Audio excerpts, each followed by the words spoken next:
how would you define strategy? What is strategy in very simple terms?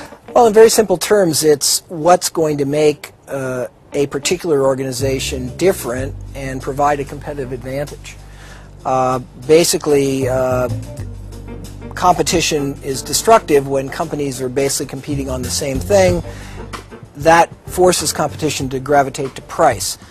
Strategy is finding a different way to compete to create a different sort of value for the customer, which allows a company to prosper, to achieve superior profitability. What is not strategy?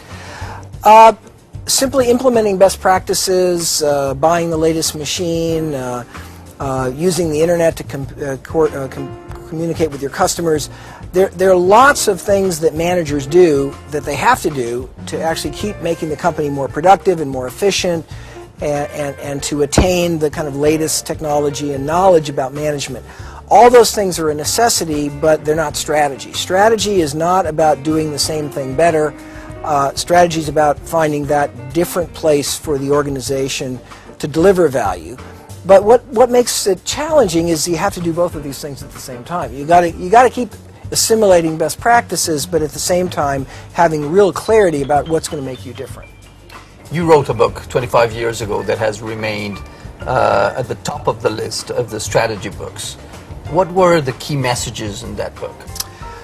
Well, I've written a number of books about strategy. I think my first really major book on strategy was a book called Competitive Advantage, and I think the really major message of that was really how to look at the industry in which you compete and how to think about what causes industry profitability and how, by understanding that, a company can improve its own position.